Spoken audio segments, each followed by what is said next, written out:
to talk about estrogen control in men. It's very individual. Okay. I've had patients that were super happy sitting at a 75. I've had patients who feel that they're getting gyno where you are at a 36.5. The normal range for men is 7.6 to 42, 43.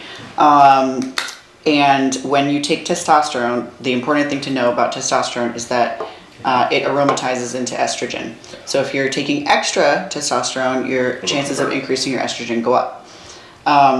So what I do with estrogen control, and this is different from what a lot of other people do, but I believe I do it right. To me, estrogen control is so variable, and you don't need to control your estrogen if you do not have symptoms, because estrogen is actually a powerful androgenic substance in the sense that it helps build skeletal muscle. It's also incredibly important for libido, and it's also incredibly important in men and women for protective effects against cardiovascular disease. Now, when it comes to bodybuilding and stepping on stage, high estrogen can also convert into water retention. Is that accurate, or is there ways to combat that as well? Or if you're lean enough and you don't have that sign, would you say you're good? I think most bodybuilders are using some kind of very short-term estrogen control, right up towards the show. Short term, something like that is totally fine, especially since you're already so lean that you don't have a libido. You probably, with women who are already that lean, their estrogen probably already is tanked, because women and men, estrogen is closely relative to body fat, how much you have. So you're going to have more if you have more body fat. As far as competition day, anti-estrogen, that kind of thing, I personally believe if you are lean enough, you don't have subcutaneous fat for that water retention to occur. Okay. That's why for me a peak week is less is more. I'd rather not use diuretics. Like if someone is actually conditioned properly, you don't need to change much on peak week. I'm sure you feel the same way. 1,000%. I've never used a diuretic. Yeah, I don't like to either. I'm a strong believer in paying your dues, right? Get that level of conditioning. Yeah. And then if worst case scenario you have to, maybe. But I personally never have. I've never prescribed it to a client. Yeah. And I just think that it's a variable that's a variable you cannot control that close to a show. It's true, and it can make or break your look. I've seen people use a diuretic that they're trying to get that water off. They're trying to get what they think is water off. It's really more you just didn't get that last little bit of fat. And what ends up happening is it flattens their muscles out completely, because people love to use the wrong diuretic too. People are in there using loop diuretics and Lasix and all kinds of crazy stuff. If you're going to use a diuretic in the show, this is not official medical advice, but if you're going to use a diuretic, you would want like a really mild, like a diazide, maybe like a half or a quarter of a tablet, nothing crazy. The best diuretic, in my opinion, for peak week is a water load and small depletion. I still think you should be drinking like a good amount of water all the way through show day, personally. And that's what I've always done as well. I've always kept my salt completely even all the way through show day as well. But if you double or triple your normal water intake for 3 or 4 days towards the beginning of the peak week, and then you slowly taper it, what happens is it's a natural diuretic effect, because your kidneys have gotten used to processing that much water. For a couple days, they're like, okay, we've been having to pee out 2.5 gallons of water every day. What do you think about alcohol as a natural diuretic? Is that like kind of an old school myth, or is it something? No, it is a natural diuretic, and a lot of people take a shot of alcohol the night before. That can help you dry out a little bit too. Oh, the flashbacks. Yeah, right. Flashbacks. Right. I know. It's because you're like so depleted. You're like, whoa, what just happened? I did 2 shots, and I'd be drunk and spins in bed. It was insane. It's really crazy how sensitive your body gets when you get that lean and that close to a show. So the fun part is the testosterone. So we're gonna look at your testosterone here. So a couple things about testosterone. A couple caveats, I will say. So the reference range, the normal range of testosterone that's given to us by whatever research that we have in the medical world, and usually the labs determine these reference ranges based on those researches, is huge. It's a huge range, and that's problematic already, right? Because someone maybe would feel normal down here at the bottom of the range with their numbers in the 300s, but someone might normally also have numbers in the 900s naturally. So really, when you're looking at testosterone, you have to look at both the number and how that person is feeling to make the final call. Right now, you're at a 469, so you're kind of falling in the middle of the range here. So generally, if I came to you with the previous symptoms that I mentioned, compared to the number that I'm at with the age and the activity level that I do on a consistent basis, what would you recommend in terms of your medical professional? So I would honestly, even if you were not a bodybuilder, I would look at this, I would look at you, I would say basically what I just did. I expect that you spent a majority of your life with a higher number, and now you're dealing with some age-related changes. Because you're a bodybuilder, and you came to me, let's say you were, not let's say you are a bodybuilder, so let's say you came to me for these numbers, and you said something like, I've been doing my own regimen of TRT or testosterone for performance reasons for a while, and then I came off, and now my natural numbers are kind of suppressed. That would also be an indication to then switch you over to a medical managed program so that we can take care of you better. I never will make someone feel bad about a history of use of substances, regardless of where they got them. The end goal is just to get them in the office, get them doing the blood work, and keep them healthy. So, if you need that because you used to take it and now you're out of whack, then we do that. If you need it just because you're an average dude who's low, then we do that. All right. So, yeah. Perfect. I appreciate it. Seriously, this is putting all the random thoughts that were jumping through my head, because I can sit back and digest this. I've done a lot of research on how to.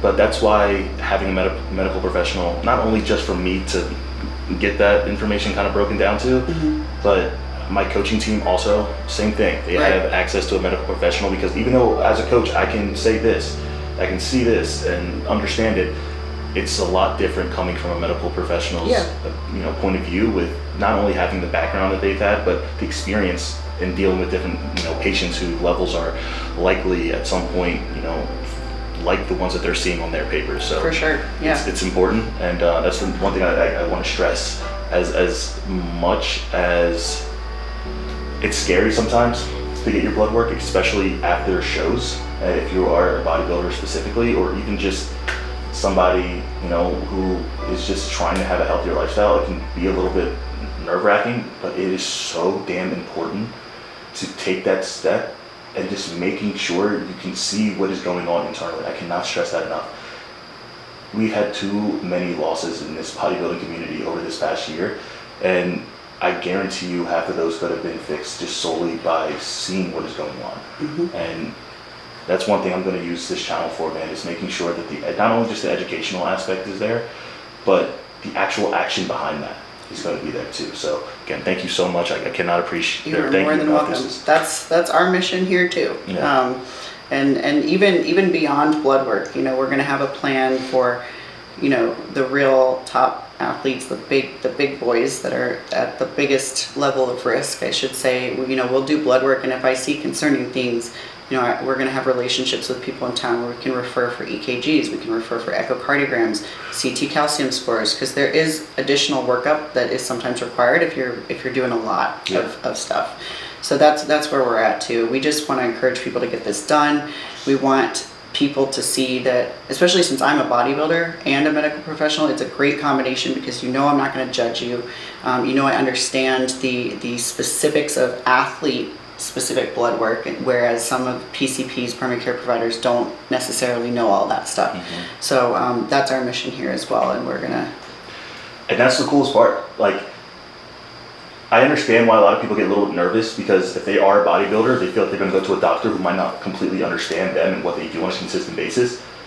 Not only does Anna at Wellness 360, not only do they actually understand what bodybuilders do on a consistent basis, they don't judge. They take that second to digest what you've done. They see what the data shows, and then they make actionable steps for you to get better, or just to overall feel better. And that's like, I can't stress that enough, guys. Like, that was the one thing that actually gave me a little bit of cause for pause when I was looking to find an actual medical professional who can help me and not feel judged at the same time. And I can say I definitely found that, and it's a blessing. So trust me when I say you don't have to just be here to actually get value out of Anna. And I don't know if you want to explain that. Like, do you have, you know, accessibility to people who may not live in a state or anything, or can you like get their blood work, like digest it? I don't know how that can work. So yeah, so we can potentially do like blood work consultations, kind of like this, like a discussion of blood work with people out of state. What I am not doing right now yet, because it takes a long time to acquire these. Eventually, I think the plan is to do this, but getting all of my licenses out of state for prescribing.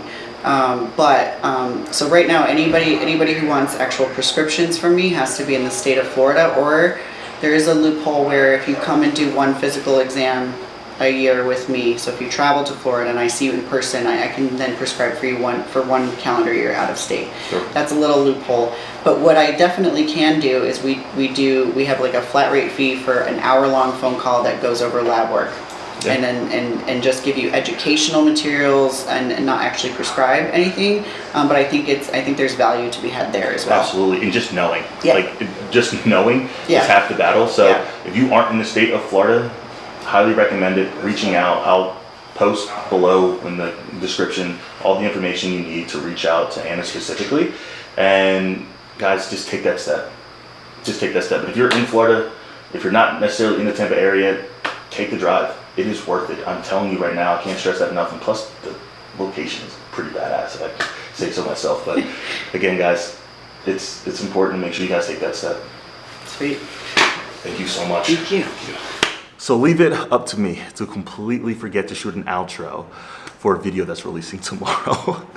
But in all seriousness, guys, this video meant a lot to me. You know, my job as a coach and even a content creator, I feel, is to consistently educate you guys. And I know this video might not have been flashy. I know this video was not us traveling and meeting all these crazy people and doing all these crazy things, but I wanted to break it down to the basics. I wanted you guys to understand the importance of prioritizing your health in this sport, because I truly do believe that the sport gets a bad rep, and to be honest, for a good reason. There's not enough people taking those proper steps in order to do just that, is to prioritize their health. I've been blessed in the past 4 years of me competing in this sport to have a clean bill of health. But in the same breath, I've taken those proper steps in order to sit here and say that I have that. When you are competing in a sport that requires you to take it to the extremes, whether you're natural or unnatural, it does not matter. The importance of prioritizing your health is the same. You are forcing your body to get to a level of uncomfortability that it doesn't naturally want to. You're bringing it so far away from its natural level of homeostasis that there is bound to have some give and take when you're trying to reach that certain level. And me personally, I've suffered from extreme exhaustions, body, mental fatigue, high iron, which is something that a lot of you guys might not be familiar with, but that caused extreme migraines. There's a lot of things that I never experienced outside of bodybuilding, or better yet before bodybuilding, that I've recently now experienced. Acne, you know, there's a lot of things that people might just see on the surface or might not really see at all that forces them to, you know, not be themselves or feel themselves. And it's important to dissect and kind of figure that out so you are aware of the signs, aware of the symptoms, you know. And I know a lot of people ask me tons of questions regarding certain things, certain symptoms, and half the time they don't even take the proper steps in order to just figure that out themselves. As a coach, I can only diagnose so much. At the end of the day, you have to figure out how your internal systems are performing in order to best accurately represent what's actually going on the outer shell and the inner shell. Guys, I have 4 angels who I look up to on a consistent basis. They are literally in my home gym that I come to every single day, and it's a daily reminder for me to make sure that I'm doing it the right way. And every one of these guys I've looked up to, you know, like, it's insane to me. Dallas McCarver. It's hard to even sit there and say this, man. George Peterson, Mountain Dog himself, and Luke. This has been insane, and these are just recent deaths in the bodybuilding industry that didn't have to happen. It didn't have to happen. And I don't want to overstep by saying what if, but what if, you know?